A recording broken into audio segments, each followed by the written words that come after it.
Hello, Vern. 3, 2, 1, go. Yeah. I am very gratified to see all of you here. And so many of you I know from seeing you in other places. Several of you were in the class we call Writer's Workshop, and I appreciate you coming back. Have some church folks who are here as well, but it's good to see you all. My wife had a comment about this. She said, they only gave you an hour? Yeah. How in the world? What most who look at my background, look at resumes and that kind of thing, say, how could you do all of this in less than 150 years? And I'm not that old, folks, really. You just look like it. But watch it, smart aleck. But it has been an interesting merry-go-round, and it isn't over yet. We're still rolling and looking for things to do and trying to be productive. I told my family before we came to Rolling Green, and we're very glad to be here. I told my family I just need two things. I need a place I can live and be comfortable, and I need something productive to do. And I'm still looking for the second. I haven't quite gotten there yet, and you're a part of that, okay? Let me just kind of start and run down through an outline, and at any point you would like to stop me and ask a question, just wave at me, we'll stop and we'll take it right then, okay?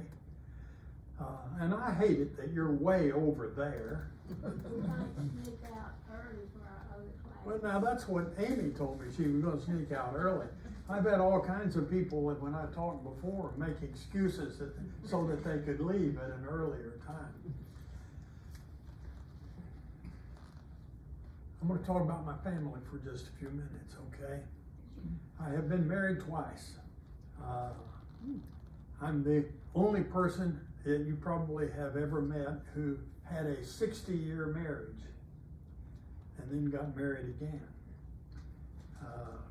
My heart guy, and I've had a heart condition since I was a teenager, my cardiologist told me when I lost my first wife, and she was known by everybody. My wife was a professional artist, and everybody in Anderson County knew who she was. But when I went in to see the cardiologist a couple of weeks after that, he said, Mark, he says, I'm sorry you lost your wife, but you got a couple of decisions to make. And I said, so what? He said, well, you have to choose. You have to either get married again, since your wife has been watching over your heart condition for the last 2 decades. You have to either get married again, or you have to get a dog. I chose the dog. And then I got married again. So it has worked out. The sad but true is, and my wife is not here because she has had 3 cancer surgeries since the first of the year. 2 of them were really serious, and the last one a little easier to deal with.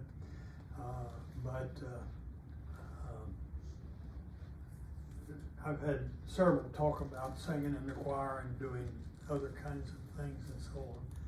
You would not believe the number of doctor's appointments that we have had in that period of time with all those things going on. But going backwards to ground zero, Ruth and I got married at a very young age. I had been 20 by a month, she was 18. We have had 3 children. They are now 60, 59, and 54. Sarah is an optometrist. Amy is a college administrator. Stephen is an attorney attached to an insurance company up in Connecticut. And that is my family. I have 6 grandchildren and 1 great-grandchild. We are ambitious to have a few more of those come along. Hope that our young marrieds will become prolific as their parents were. But that's my family. When I went to college, I went to train to be a history teacher. But the truth is that I had tried all through high school to be an athlete. I really wanted to be an athlete. And my brother graduated from high school at 130 pounds. He was 100 pounds when he started high school, small, and he was picked on from the time he started all the way through. And I was determined that I was not going to be picked on, so I joined a football team, you know, so I could toughen up and take care of the guys that were going to give me trouble. My mother was a school teacher, and amazing how bullying runs in that kind of a, well, enough of that. But I was a football player. I played basketball. I played baseball. I tried everything all the way through. My football team, when I was a freshman, did not win a game. And worse, they didn't score but one touchdown in the entire season. I did a believe it or not for a magazine later. I said, can you name any football player who scored all the points that his team scored in a year? Only people from my high school could name him. He scored one touchdown, 6 points, and we missed the extra point.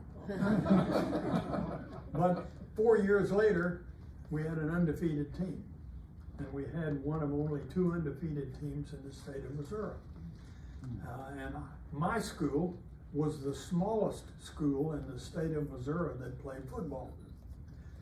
We only had 72 boys in high school, but we defeated teams that had thousands in enrollment, 4 undefeated teams and all of that. And there were 2 teams in the state that were undefeated.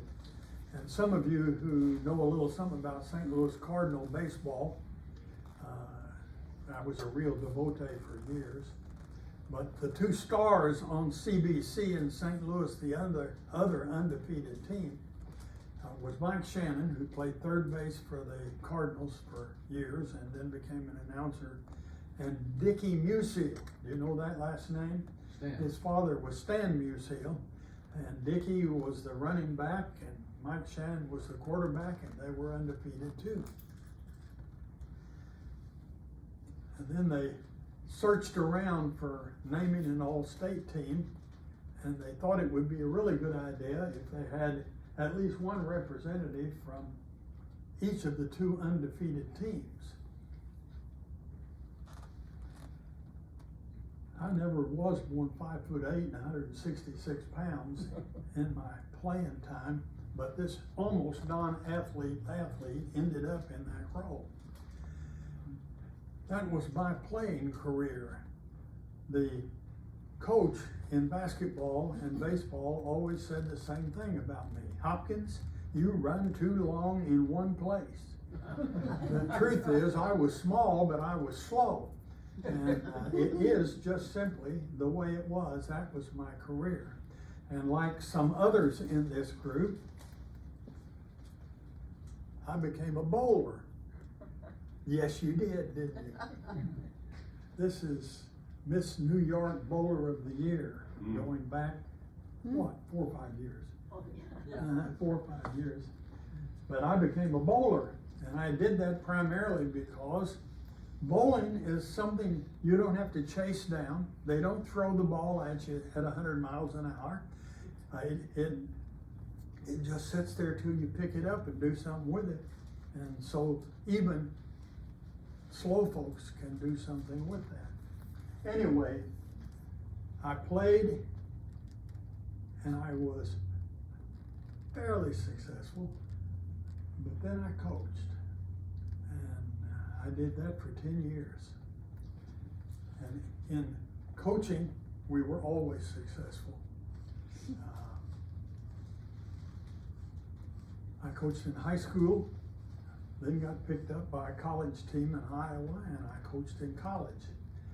And in the 1967-68 year, we led the nation in scoring in all divisions, 47 points a game that we averaged that year.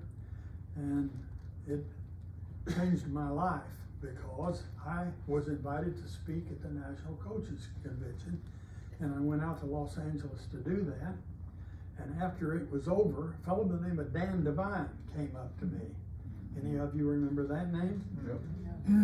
He coached at Missouri, was at Arizona State and then at Missouri, and he was winning games, 8 and 9 games a season, scoring 12 points, 15 points, and holding the other team to 0.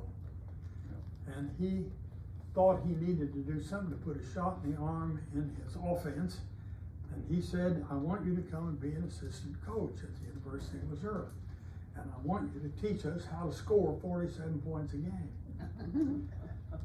Well, I went down to the University of Missouri and I learned brutally that there wasn't anyone on his staff wanted to listen to this junior college coach talk to anybody about scoring points. And I almost breathed a sigh of relief when the season was over and he left us to go become the head coach of the Green Bay Packers. You remember, maybe you remember when that occurred. And it left me wondering what to do next. But that was the time when the state of Missouri created 12 new junior colleges. And the state legislature was pushing the old state university to articulate with those junior colleges for transfer of credit and that kind of thing. And the end result of that is that they thought they needed somebody who knew something about junior colleges to come and articulate with those colleges. And I applied for the job. From the football coach's office, I became assistant to the chancellor for college articulation at the University of Missouri and spent the next 2 years traveling back and forth to the new colleges and meeting the presidents and doing those things that you have to do to get curricula to fit together. And I learned an awful lot, and I made some really, really great friends. Joe Kosan, who was president of St. Louis Community Colleges, Les Coltai, who was president of Kansas City, they became mentors to me. And I was able to travel to their campus and spend time with them, and they taught me an awful lot. I also was able to work on my doctorate, and I finished my doctorate at that point. And I began to apply for a new job and ended up being president of a small college in Iowa. I was 31 years old. Harry, that is way too young to be president of a college. I was the youngest college president in the country at the time. And from that year, age 31 to 79, I never again left college administration. I was in it in some fashion or another. I was president of 3 American colleges, including Anderson University that's just down the road. And I was president of 2 international colleges. And that is worth explaining a little bit because in 1995, after I had been president of the 3rd 2-year college, Anderson at the time, I thought, I don't want to do that anymore. I have done that for 20 years and I don't want to do it anymore. What will I do? And the answer is that I created a consulting organization called the President's Network. And it related to all of those college presidents that I had come to know over a period of years. And oddly enough, we ended up relating more to international colleges than we did to American colleges. They were hungry to know how we did it, how we do it. And so their idea was, well, let's get some Americans to come and help us.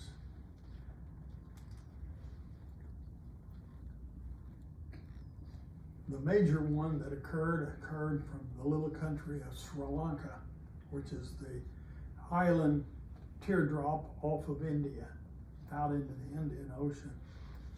And I got secondhand word from the administration there that they wanted us to develop from scratch an American model college in Sri Lanka. And would I come and do it? So Ruth and I, my son Stephen and his wife and 2 little girls, packed up in an airplane and went to Sri Lanka, and we lived there for a year. One of those international experiences that everybody ought to have. Mm-hmm. You come to the other side of the world and see how the other half lives. At the end of that year, and actually about 15 months, we had developed their college and it was time to go home. So we packed up and came back. And that had been very definitely the experience of a lifetime. I wasn't back more than about 3 months till I got a phone call from someone from Korea who said, we'd like you to come and help us set some new direction for our college, goals and objectives kinds of things. And so I agreed to do that. Went over to Seoul, Korea, talked with their board. I really can't say I did because they all spoke Korean and I spoke English, but they had a translator. And I told them how we would do that, and we set about to do it. And then 3 months later, when that project was over, I sat down with the board again to explain to them what we'd done, put some things up on the board and that kind of thing. And we were 2 hours into that meeting and broke for lunch. And when we came back from lunch, the chairman of that group said, Dr. Hopkins, we have decided that we like what you have given us in the plan, but we want you to do it. And I said, well, we can create a consulting contract and I can come back and forth and I can help you do that. And they said, no, you don't understand. We're without a president right now, and we need you to help us do that in our American affiliate. Well, they had a college that they had created in Los Angeles called Pacific States University. And it had been there for several years. And there is a place in Los Angeles called Koreatown. And that little college sits right in the middle of it. And I began to explain how I couldn't do that. Now, what I was really explaining was how my wife wasn't doing that anymore. She wasn't moving from our home in Anderson to Los Angeles. She was too much involved in the art community and whatever. And I was beginning to see how that wasn't going to work. And I finally kind of made a mistake. I said, well, if I had somebody on campus that I could relate to so that I didn't have to be there all the time, Mr. Kim, who was running an office that I had set up in Seoul to do some other kinds of work, if he was available, and then we went on and talked about some other things. The chairman of the group turned around to the person sitting against the wall. The person sitting against the wall disappeared. Came back about a half hour later and whispered something to the chairman again. The chairman put up her hands like this and said something in Korean, and the translator whispered in my ear. He says, Dr. Kim has accepted the job. At that point, it was a little hard to object. So they recreated my office in my home in Anderson, South Carolina, with every communication device you can think of. And I ran that college from my office in Anderson, Wow. with Mr. Kim being the spokesman. Needless to say, he spoke Korean quite fluently, and English too. He was a graduate of California, Berkeley. That's not right, Santa Barbara. So we were a heck of a team. That didn't end until 2014. By then I was 74 years old. We didn't quit though, we're still trying to be productive. The 5 colleges are listed there on the board: Muscatine College, Elgin College in Chicago area, Anderson University, American National College, Sri Lanka, Pacific State University. That's my history. That's where I have been. And that, in every one of those cases, I left a lot of good friends behind, people we go visit on a regular basis or who come to visit us. While I was, yeah, Steve. Brief, quick question. Well, Anderson University, was it a university at the time you were there? Was it still a junior college? When I went there, it was a junior college with Okay. about 800 students. I remember that. And the transition was not something that was desired by us or the South Carolina Baptist Convention, which is the sponsor of that college. Right. But state statistics indicated in 1989 that high school graduations in the state were going to drop 17% over the next 4 years, going into 1983, 84.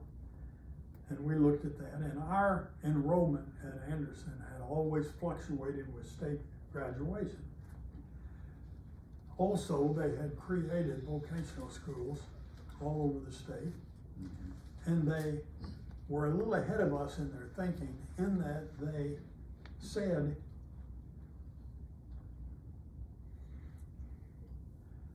if we could offer arts and science transfer at our institutions, then we could put off the problem with this 17% dip in enrollment.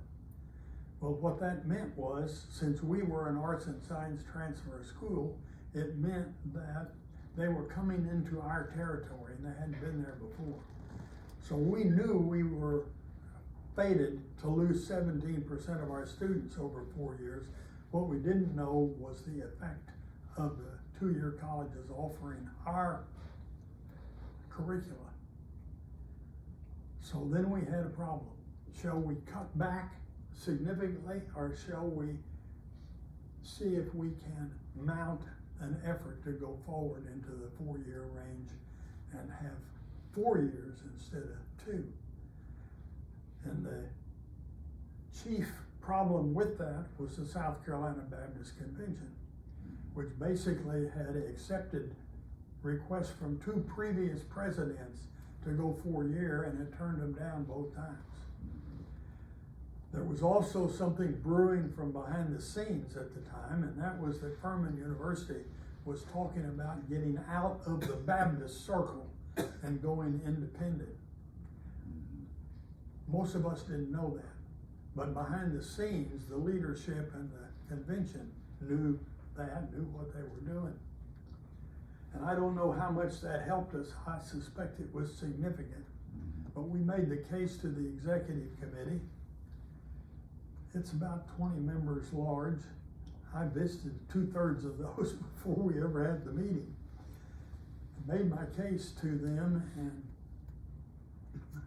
they unanimously voted for us to go 4-year. Right. And then we went to the whole convention.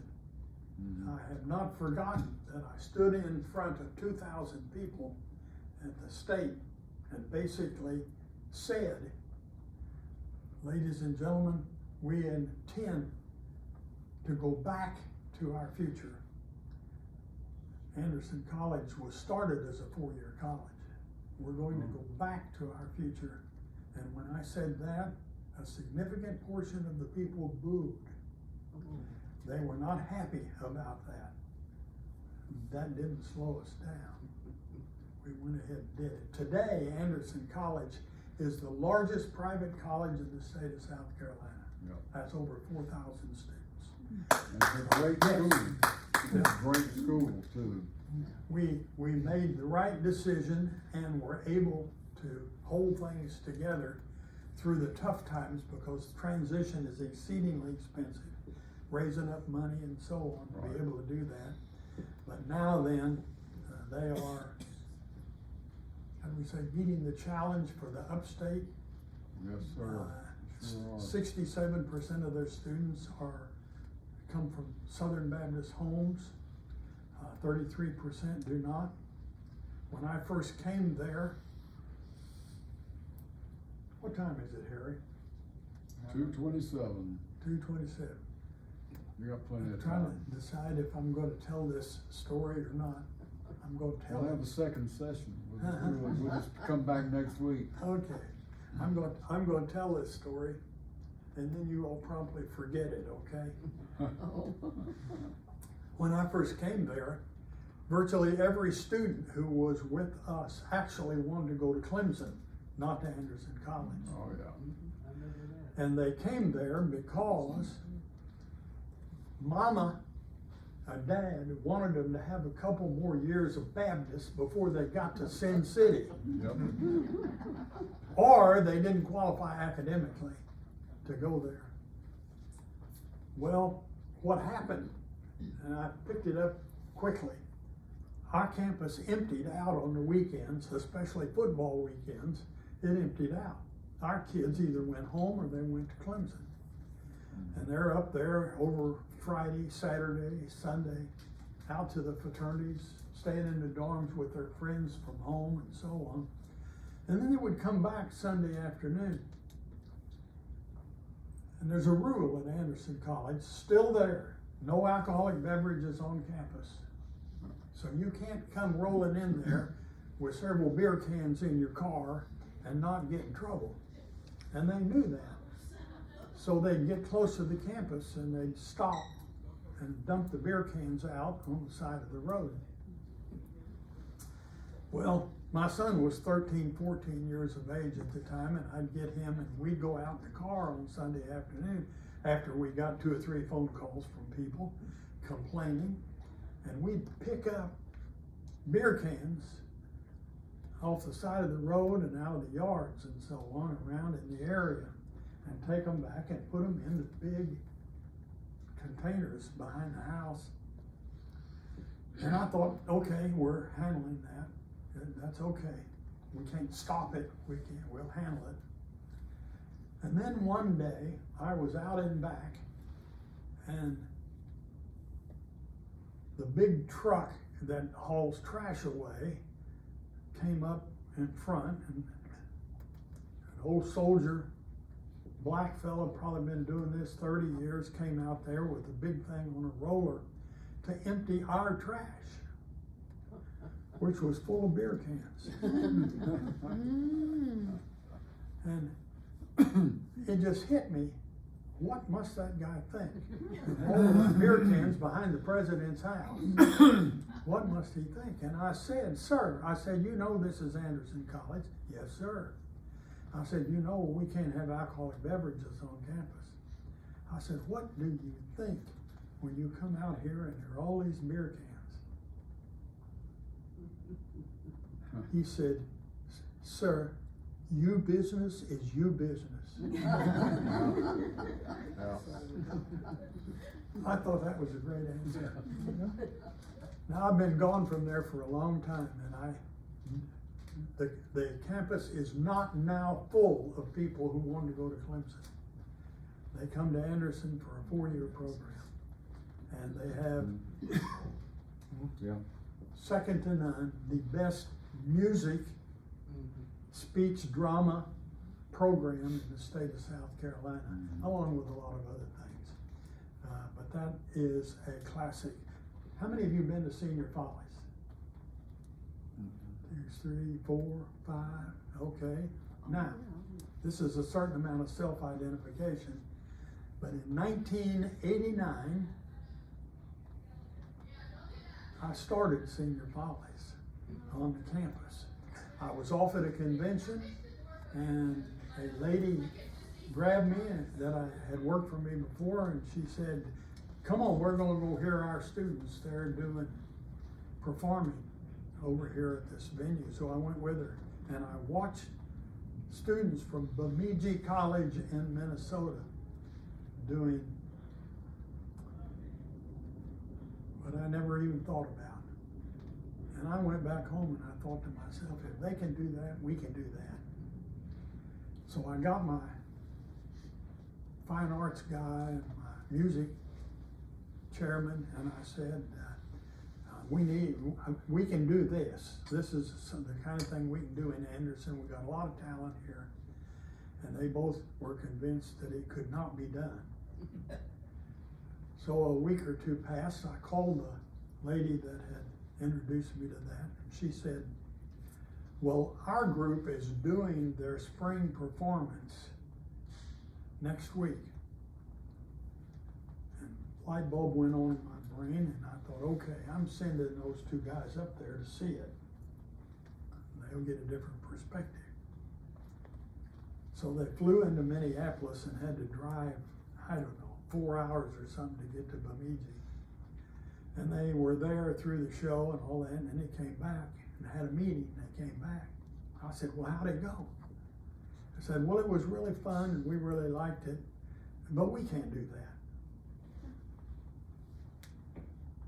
I said, well, we could try it. No, we couldn't do that. I said, well, see if you can get some people together, you know, that might want to do that. So Dave Larson, who is still the dean over there in that program, put an ad in the paper, page 15, down in the lower right, put an ad in the paper. And it was just like that thing that we've seen in Holiday Inn and Bing Crosby putting on a show, you know, and all of that. We've all watched that show a dozen times. Thing down there said, anyone 55 years of age or older that would like to be in a program, musical variety show, come to Anderson College at 7 o'clock on Monday night. Well, it got to be Monday night, and I walked up from the president's home to the Fine Arts Center, and the place was flooded with cars. People were everywhere. David Larson wasn't even there. I mean, it was like 10 after 7 when he rolled up.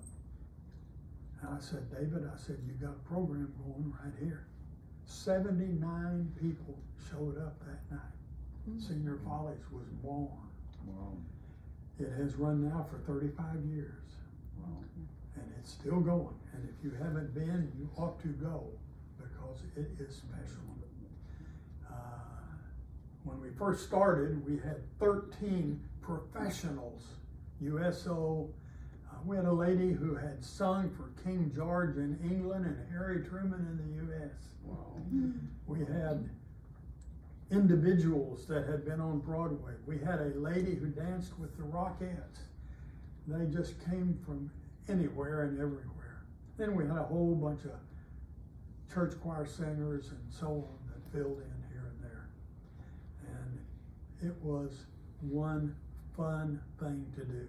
So when they advertise it next year, and it'll be the first week of March like it always is, get on that bus and go down there and see that thing. Worth the trip. When I was going back and forth to Asia, when I was consulting with the international universities, I did most of my work in Sri Lanka, India, and Korea. 14 hours in an airplane to Korea. 20 hours to New Delhi. 22 hours to Bombay. 24 hours to Sri Lanka. Riding in coach Oh. sitting up all night long. Mm. In order to keep my brain from turning to mush, I began to write. And I can't even tell you what I wrote, I just began to write. And in the midst of all of that, the Anderson Independent had a column called On My Mind. And anybody in the community could send in something to be published on my mind. And illegal immigration was big then as it is now. That was 2007 when that occurred. And I wrote a piece on immigration and sent it in. And they published it. And the editor of the newspaper called me the week after that, said, come see me. So I went out to the newspaper office. He said, could you write one of those for us once a week?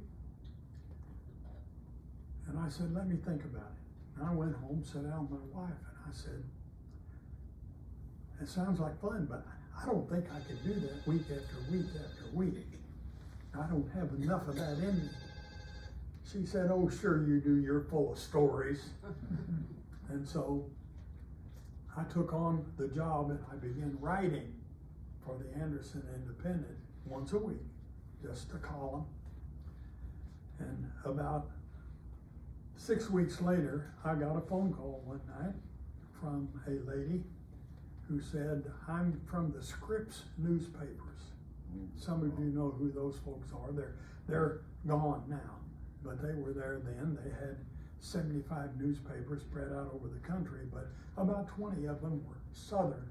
Said, we'd like to use your stuff in our Southern Scripps newspapers. Okay. So they did that. And a little bit later, I got a phone call from somebody from Wisconsin. And they had 11 newspapers in Wisconsin. And now I had 16 here, and I had 11 up there. And 3 months later, I got a phone call from a group out of Rochester, New York. And they said, we'd like to use your stuff in our newspapers. And I said, well, I don't want any conflict with Scripps, because they're the biggest unit I have. They said, well, virtually all of our newspapers are in Massachusetts and New York and across the Northeast, so Scripps doesn't have any newspapers up here. Okay. Tell me again the name of your group. Gatehouse Media. Anybody ever hear of them? I never heard of them. How many newspapers do you have? 254 newspapers. Over 100 of them were in Massachusetts. Mm. Okay. And then they were in an expansion mode, and they kept right on going across the country. Illinois, Iowa, Missouri. And I wrote for them from about 2010 until 2019. About 9 years. By the time we finished, I had 556 newspapers in 37 states.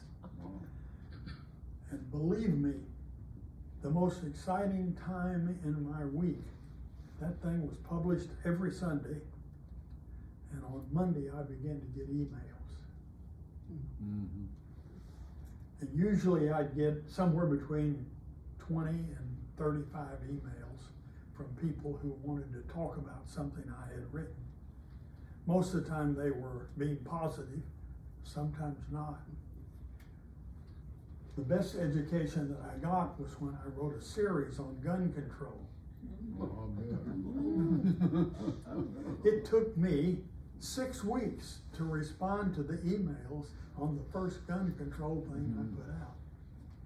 And I realized there was a lot of ignorance on the world of gun control. A lot of ignorance in that. And I set about to try to straighten some of that up. And the more I did that, the worse trouble I got in.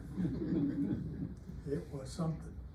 Now, I know I could ask for a raise of hands and see who's in the NRA, but let me tell you for sure that that Second Amendment is not there in order to give us the wherewithal to fight our government if we don't like what they do. It's there because there were two major happenings, one in Massachusetts and one in Pennsylvania about that time, that made it understandable that every state needed a militia in order to safeguard the governance in the state. So the Whiskey Rebellion in Pennsylvania and Shays' Rebellion in Massachusetts created the Second Amendment. Of course, a part of that impetus occurred by George Washington himself, who said to Congress, I'm handing you my sword. I don't want to be the leader of your armies anymore, but I recommend to you that you make a law that requires every male over the age of 18 to own a gun. Washington said that. And Congress said, no, we're not going to do that. And they didn't. But when George Mason wrote the first 10 amendments to the Constitution, working in tandem with the committee that created the new Constitution, they put the Bill of Rights in there, and remembering what Washington wrote, he put that Second Amendment in there. He did not intend for it to be interpreted, my opinion, the way it has been interpreted, but we have that, and we are assured of our rights to carry a gun. And I got a granddaughter that's got one of those carry things that she can, by golly, put holster on her hip and play cowboys. I couldn't be any more opposed to that than unbelievable. Anyway, getting on to not really the end of it, but get close. When I got to the time when I had left Anderson University, I was there 13 years. And at the 10-year mark, the board asked me to do an evaluation of my 10 years, give it to the board. And then as a part of that evaluation, I was to tell them how many churches in South Carolina I had been in during that period of time. And I had my secretary go to their weekly planners, which we kept year by year, and count the number of churches. In that period of time, I had been in 226 Southern Baptist churches, many of them preaching, many of them doing some other things. But many people had heard me on my feet in the pulpit. So about the time I left Anderson, I got a phone call from a church that asked me if I'd come and be their interim pastor. So I agreed to do that. I was putting together this consulting organization at the same time. I didn't know which direction I was going to go. What I didn't know was that as soon as they got me in harness, they stopped looking for a pastor. I was still there 5 years later. And I began to have heart problems again, and I had to back away from that. But I had been caught up at that time in the study of Scripture. And most of what I have done in the last 12, 15 years is to teach Scripture. And I have found it to be exceedingly rewarding. One of the churches that I did that for, I had 74 class members that came. In the other one, I had 426. So we must have done something right. I am now here at Rolling Green. I have written our chaplain and said, I'm capable of doing some things and helping you with some things. I'm available. The Bergers here know that I'm teaching Sunday school once a month. It isn't enough. The next letter I get back from our chaplain will be the first one. I'm not sure they want any help, but at some point, I'm going back to the scripture and I'm going to start teaching it again. And you are all invited when that time comes. Amen. Anyway, having done all of that, I put some of these things up here just to talk about. I started singing in a gospel quartet at the age of 8. 4 little 8-year-old boys singing at the top of their lungs. We were still singing together 10 years later, after all of our voices had changed and we had a gospel bass like you wouldn't believe and a wonderful tenor and a couple of us that sung in between.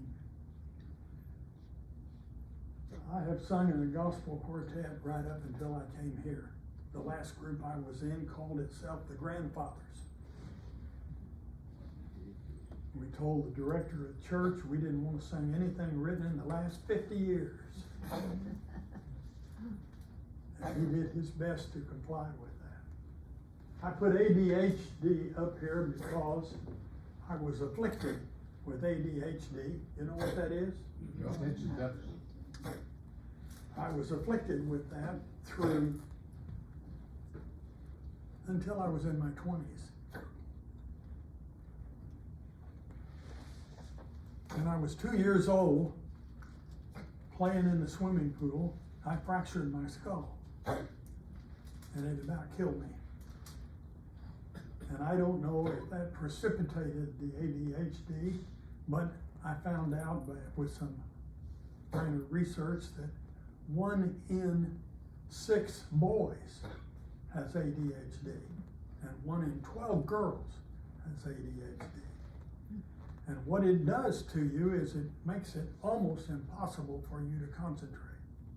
You can't stay with anything for very long. I didn't find out, didn't really examine myself with it until I had a grandson who was about 5 years old and was diagnosed with ADHD. And they said that ADHD tends to be passed down through families. And if you've got a child that has it, somewhere out here is a relative that has it. And they begin to look for the relative that had it. Begin to ask me questions, and every one was more embarrassing than the last. And I know now why. My mother never let me out of her sight. Every place she went, my mother was a wonderful singer. Every place she went to sing, every church, she sang for the Missouri Baptist Convention. Every place she went, I never had a babysitter. She would not let me out of her sight because they didn't know what I was going to do next. When I got to be 20, 22, I began to grow out of it.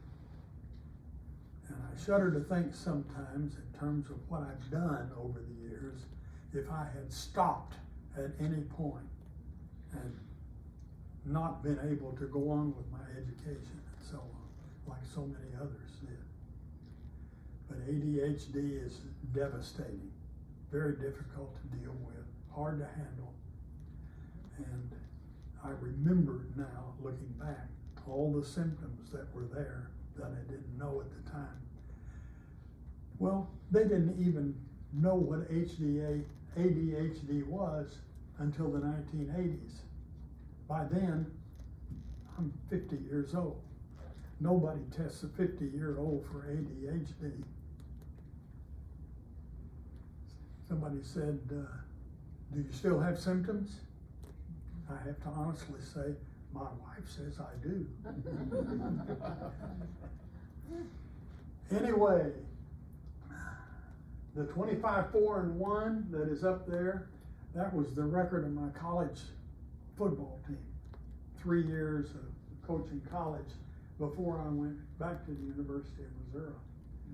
The Today Show, we did a program at Anderson in 1982-83. If you remember that period, you know that is when,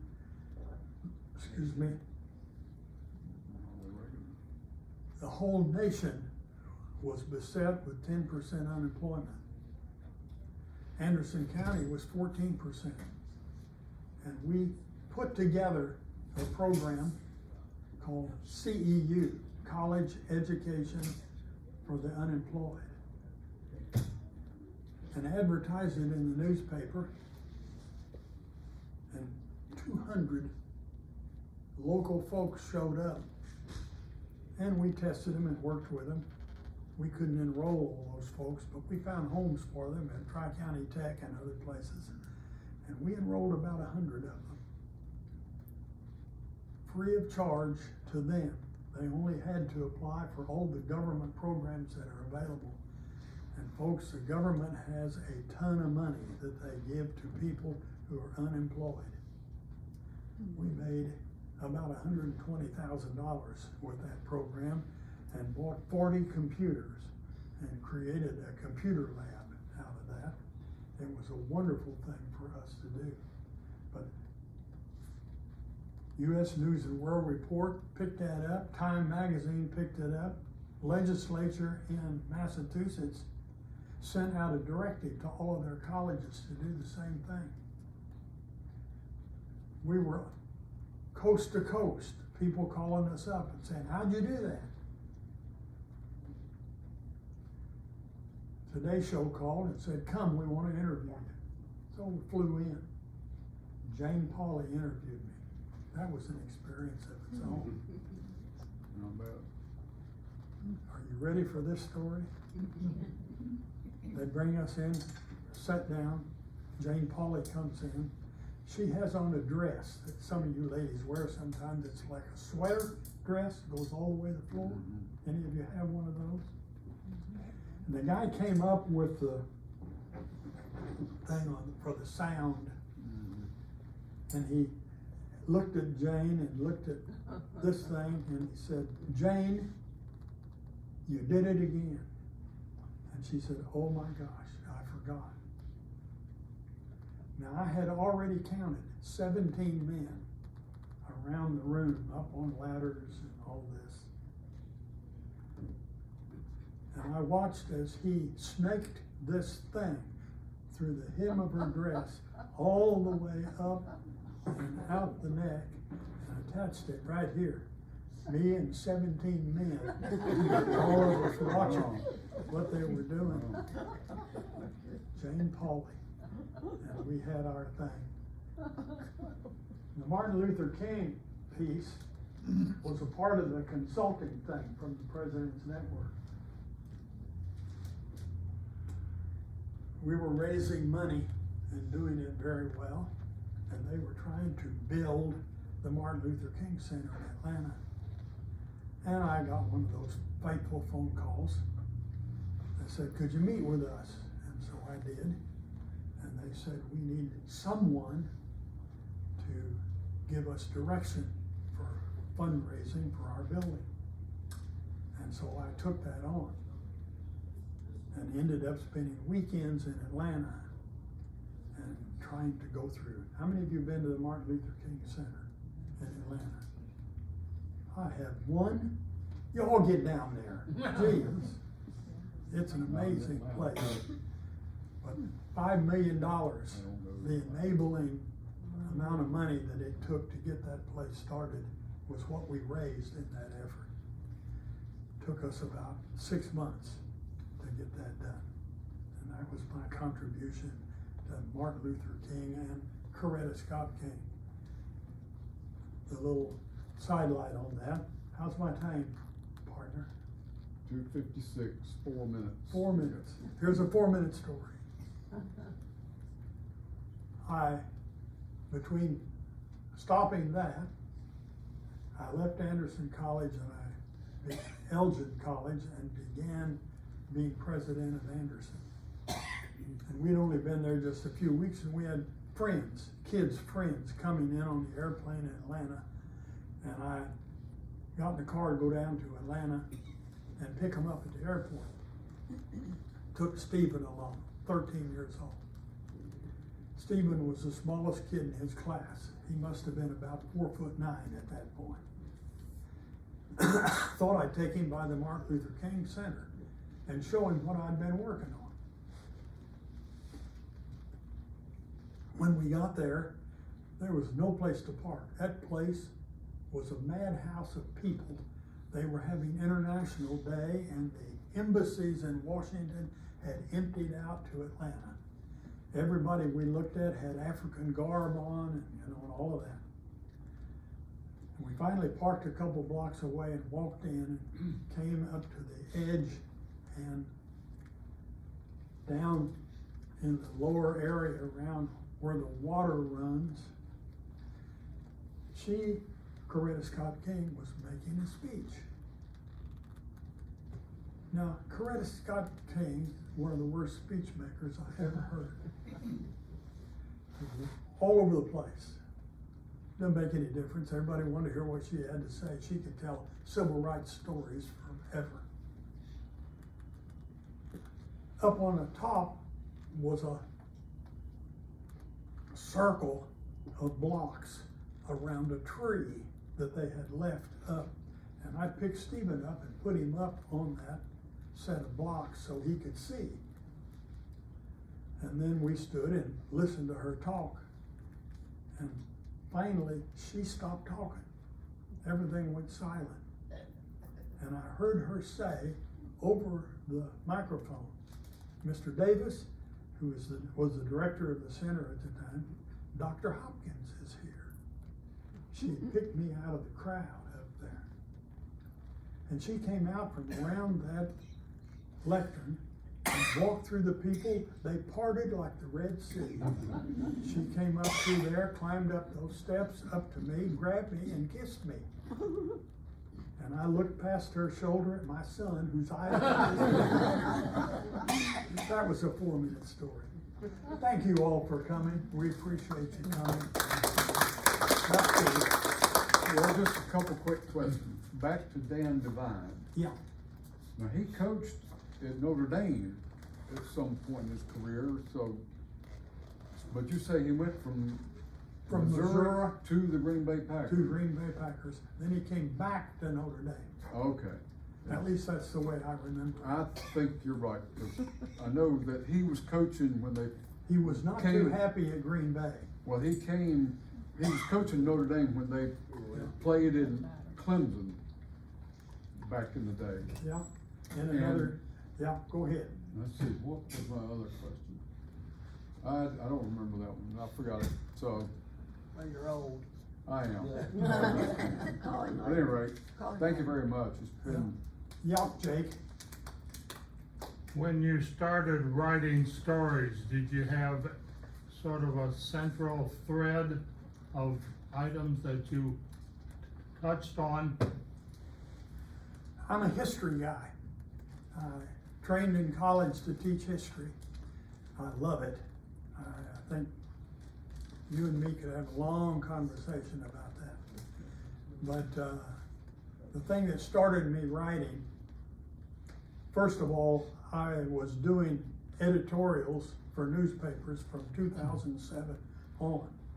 2013, they did the reenactment of the Gettysburg Battle, the 150th reenactment. And I said to my wife, I said, you know, we ought to go up and see that. And she said, good, why don't you go? Yes. So I took 4 days and went up there with 250,000 of my best friends. And it was an experience. I was writing for newspapers, so I had a press credential around my neck, and I no sooner got in with all that crowd, they grabbed me and put me on a special place alongside of CNN, NBC, CBS, and all the big guys. You talk about feeling like, well, never mind. I mean, talk about being out of place, that was the truth. But from the time I got there until I left, I was writing Journey to Gettysburg in my mind. It just, this story was coming out. I had come through Northern Virginia, Winchester. Some of you know that place. Yeah. You may know that just north of Winchester, Virginia, is a colony of Quakers. There were originally 100 land grants, 1,000 acres apiece, given to Quakers coming out of Pennsylvania down because they were building a buffer between the Indians, Shawnee Indians at the time, and the movement of the people coming out of the coast. And I saw that and it hit me. What if a boy watching the 70,000 soldiers coming through on the way to Gettysburg decided just to follow along and see what was going to happen? That was the beginning of that story. And some of you, I think, have read Journey to Gettysburg. Who's read it? There are 4 or 5 of you in here who have read it. And I expanded it a little bit and put that kid coming out of Andy Griffith territory down in North Carolina because I knew everybody would know that town. And I checked every river, every stream on the way back, noting how he would have had to have walked to have come through there. And that's what I think gave the story legs. But if you've missed Journey to Gettysburg, you ought to read it. I just happen to have 50 extra copies. But it's worth a read. And that is what got me started. I came home from that trip, and they say it takes 900 hours, 9,000 hours to write a novel. I wrote that novel in 6 weeks, and haven't changed a word of it since. Then I came back later and wrote a sequel to it called Wounds of War, which was about Reconstruction after the war was over. So essentially everything I write is history, primarily because I can take the events of history and I can put them out, and my job is to connect the points of history. And I do that with fiction and with characters and so on.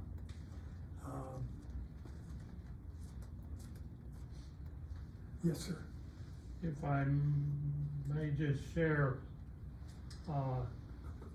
Carl Sandburg was asked, what's the worst word of the English language? And he said, excluded, because you leave things out as opposed to include things. You know what Hemingway said about writing? He says that everybody thinks that anybody can write. He said, let me tell you what it's like. At the time he said, you just sit it down next to your typewriter and open a vein. There's a lot of truth in that. But, yes, sir. Carl Sandburg was also asked, how did you write so much? He said, one word at a time. One at a time, yeah. Well, for what it's worth, I have several books that are laid up here in front. I have some pieces of paper here that list the books that are there and that are available. Any of you who would like to have a book And I'm talking about a giveaway. Any of you who would like to have a book, come up, pick up a piece of paper, read them. You can look at what is here and see if any of that whets your appetite to read one of the books. You have two obligations if you take one. The first one is you have to read it. And the second one is when you finish, you have to give it to someone else. My goal is to get the books read. I have not promoted these books outside of Anderson County, this area. So they have no, how do we say, national following or anything.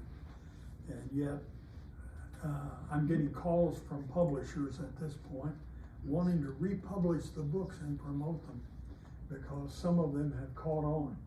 Most specifically, the two religious books have caught on. One called The World as It Was When Jesus Came. And that book, it's the bestseller that I've had. And until now, I was selling books. And if you wonder how it is that I have books to give away, publishing company took two of the books. They were supposed to publish and edit the book, then publish it. They forgot to edit. Oh. And when I got it back and found mistakes in it and called them on it, they apologized and said, could we just send you 100 books? Okay. So I have books, and Julia has a hold of one of them. And she said, you're right, they didn't edit that book. They didn't edit it wrong. It has mistakes in it, but it doesn't change the message, does it? No. The message is the same, it's just that all the typos are still there in those books. Mm. Yes, ma'am, Do you have any books on tape? I do not. I have thought about doing that, but no. And several people have told me that's the only way they do a book anymore. Yeah, that's me. I do understand. Okay, we have done it, folks. You're welcome, come up and look, take a piece of paper, and all you have to do is what the paper says, which is draw a circle around a book that you want, and give me a name and address, and I'll get it to you. Do you need any help? No. Mark? Now, what years were you at Anderson? I was there 1982, 1995. Well, I was working in Anderson during that time too. I was the employee relations manager at True I have Temper mine on tape. I don't- Steve, Manufacturing down south in town. So I'm Steve, I was in church, and Terry and I were talking, and he asked me where I had been, and I had said, one of the places I said was Muscatine, Iowa. Lady from across the room said, Muscatine? Who said Muscatine? I'm from Muscatine.